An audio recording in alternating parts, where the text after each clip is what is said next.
ರಾಜ್ಯ ಕಾಂಗ್ರೆಸ್ನಲ್ಲಿ ಬದಲಾವಣೆಯ ಪರ್ವ ಈಗ ಶುರುವಾಗಿರುವಂತಹದ್ದು. ಸಿಎಂ ಹಾಗೂ ಕೆಪಿಸಿಸಿ ಅಧ್ಯಕ್ಷರ ಬದಲಾವಣೆಯ ಮಧ್ಯೆಯೇ ಖಾತೆ ಬದಲಾವಣೆ ಈಗ ಶುರುವಾಗಿರುವಂತಹದ್ದು. ಸಚಿವರ ಖಾತೆ ಬದಲಾವಣೆಗೆ ಮುಂದಾದಂತಹ ರಾಜ್ಯ ಸರ್ಕಾರ ಪ್ರಭಾವಿ ಸಚಿವ ಖಾತೆ ಬದಲಾವಣೆಗೆ ಪಟ್ಟು ಹಿಡಿದಿದ್ದೇಕೆ?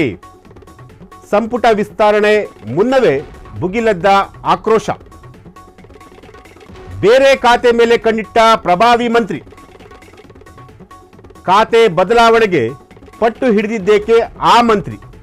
ಎಸ್, ರಾಜ್ಯ ಕಾಂಗ್ರೆಸ್ನಲ್ಲಿ ಈಗ ಬದಲಾವಣೆಯ ಪರ್ವ ಶುರುವಾಗಿರುವಂತಹದ್ದು. ಸಿಎಂ ಹಾಗೂ ಕೆಪಿಸಿಸಿ ಅಧ್ಯಕ್ಷರ ಬದಲಾವಣೆಯ ಮಧ್ಯೆ ಖಾತೆ ಬದಲಾವಣೆಗೆ ಈಗ ಚರ್ಚೆ ಕೂಡ ಆಗಿರುವಂತಹದ್ದು. ಸಚಿವರ ಖಾತೆ ಬದಲಾವಣೆಗೆ ಮುಂದಾಗಿರುವಂತಹ ರಾಜ್ಯ ಸರ್ಕಾರ ಪ್ರಭಾವಿ ಸಚಿವ ಖಾತೆ ಬದಲಾವಣೆಗೆ ಪಟ್ಟು ಹಿಡಿದಿದ್ದೇಕೆ?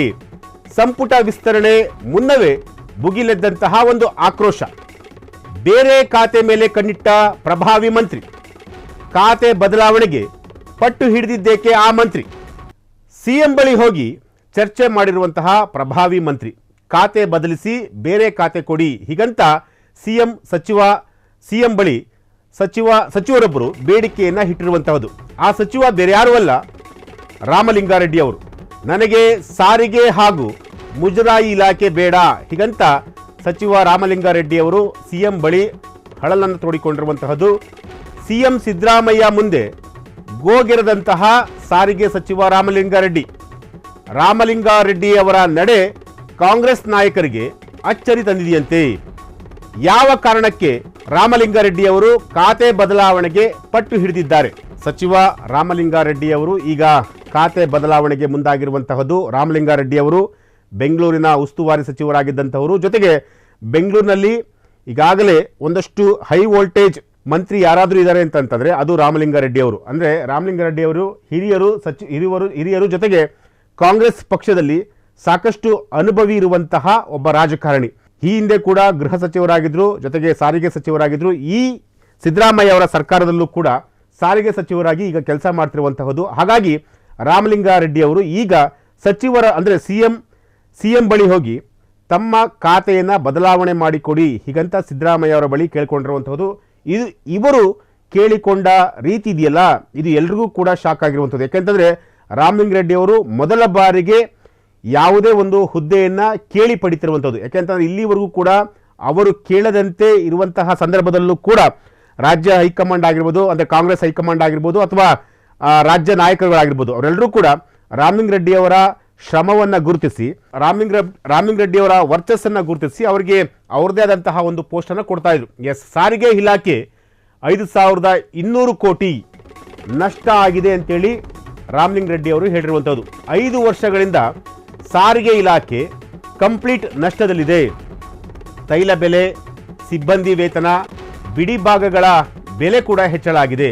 ಸೊ ಹಾಗಾಗಿ ಇವೆಲ್ಲ ಕಾರಣದಿಂದ ಇಲಾಖೆಗೆ ಆರ್ಥಿಕ ಹೊರೆ ಜಾಸ್ತಿ ಆಗಿದೆ, ಹೆಚ್ಚಾಗಿದೆ. ಶಕ್ತಿ ಯೋಜನೆಯಡಿ 2,000 ಕೋಟಿ ಬಾಕಿ ಬಿಡುಗಡೆ ಕೂಡ ಇದೆ. ಸಿಎಂ ಸಿದ್ದರಾಮಯ್ಯ ಮುಂದೆ ರಾಮಲಿಂಗಾರೆಡ್ಡಿ ಅವರು ಈ ರೀತಿಯಾಗಿ ವೇದನೆಯನ್ನು ತೋಡ್ಕೊಂಡಿರುವಂಥದ್ದು. ಇದೇ ಕಾರಣಕ್ಕಾಗಿ ಖಾತೆ ಬದಲಾವಣೆಗೆ ಮುಂದಾಗಿರುವಂತಹ ರಾಮಲಿಂಗಾರೆಡ್ಡಿ ಅವರು ಖಾತೆಯನ್ನು ಬದಲಾವಣೆ ಮಾಡಿಕೊಡಿ ಅಂತ ಕೇಳೋದಕ್ಕೆ ಮೇನ್ ಇದೇ ರೀಸನ್ನು. ಸಾರಿಗೆ ಇಲಾಖೆ ಬಹಳ ನಷ್ಟದಲ್ಲಿದೆ. ಅಂದರೆ ಕಳೆದ 5 ವರ್ಷಗಳಿಂದಲೂ ಕೂಡ ಸಾರಿಗೆ ಇಲಾಖೆ ನಷ್ಟದಲ್ಲಿದೆ. ಸಿಬ್ಬಂದಿಗಳಿಗೆ ವೇತನವನ್ನು ಕೊಡಲಿಕ್ಕೂ ಕೂಡ ಆಗ್ತಿಲ್ಲ. ತೈಲ ಬೆಲೆ ಹೆಚ್ಚಳ ಆಗಿದೆ, ಬಿಡಿಭಾಗಗಳ ಬೆಲೆ ಹೆಚ್ಚಾಗಿದೆ. ಸೊ ಹಾಗಾಗಿ ಎಲ್ಲ ಬೆಲೆಗಳು ಹೆಚ್ಚಾಗಿರೋದ್ರಿಂದ ಆ ಒಂದು ಖಾತೆಯನ್ನು ನಿಭಾಯಿಸಲಿಕ್ಕೆ ನನ್ನ ಕೈಲಿ ಆಗ್ತಿಲ್ಲ. ಕಳೆದ 5 ವರ್ಷಗಳಿಂದ ಸಾರಿಗೆ ಇಲಾಖೆ ಕಂಪ್ಲೀಟ್ ಆಗಿ ನೆಲ ಕಚ್ಚಿದೆ. ಅಲ್ಲಿ ಯಾವುದೇ ರೀತಿಯಾದಂತಹ ಅಂದರೆ ಡೆವಲಪ್ಮೆಂಟ್ ಕಾರ್ಯಗಳನ್ನ ಮಾಡಲಿಕ್ಕೆ ಸಾಧ್ಯ ಆಗ್ತಿಲ್ಲ. ಬರೀ ಖರ್ಚು. ಹಾಗಾಗಿ ಆ ಒಂದು ಖಾತೆಯನ್ನು ನಿಭಾಯಿಸಲಿಕ್ಕೆ ನನಗೆ ಸಾಧ್ಯ ಆಗ್ತಿಲ್ಲ ಅನ್ನೋ ಒಂದು ಅರ್ಥದಲ್ಲಿ ಸಿಎಂ ಸಿದ್ದರಾಮಯ್ಯ ಅವರ ಬಳಿ ರಾಮಲಿಂಗಾರೆಡ್ಡಿ ಅವರು ಹೋಗಿ ಅಳಲನ್ನು ತೋಡಿಕೊಂಡಿರುವಂಥದ್ದು. ಯಾಕೆಂತಂದರೆ ಇವರು ಮೊದಲ ಬಾರಿಗೆ ಒಂದು ಖಾತೆಯನ್ನು ಬದಲಾವಣೆ ಮಾಡಿಕೊಡಿ ಅಥವಾ ನನಗೆ ಈ ಖಾತೆ ಬೇಡ, ನನಗೆ ಈ ಪೋಸ್ಟ್ ಬೇಡ ಅಂತೇಳಿ ಮೊದಲ ಬಾರಿಗೆ ಅವರ ಸುಮಾರು 45ರಿಂದ 50 ವರ್ಷದ ರಾಜಕೀಯ ಇತಿಹಾಸದಲ್ಲಿ ಮೊದಲ ಬಾರಿಗೆ ಈ ರೀತಿಯಾಗಿ ಸಿಎಂ ಬಳಿ ಹೋಗಿ ಅವರು ಹಳಲನ್ನು ತೋಡಿಕೊಂಡಿರುವಂಥದ್ದು. ಕ್ಷಣ ಕ್ಷಣದ ಸುದ್ದಿಗಳಿಗಾಗಿ ಫ್ರೀಡಂ ಟಿವಿ ಸಬ್ಸ್ಕ್ರೈಬ್ ಮಾಡಿ, ಲೈಕ್ ಮಾಡಿ ಹಾಗೂ ಫಾಲೋ ಮಾಡಿ. ಹೊಸ ಸುದ್ದಿಗಳ ನೋಟಿಫಿಕೇಶನ್ಗಾಗಿ ಬೆಲ್ ಐಕಾನ್ ಮೇಲೆ ಕ್ಲಿಕ್ ಮಾಡಿ.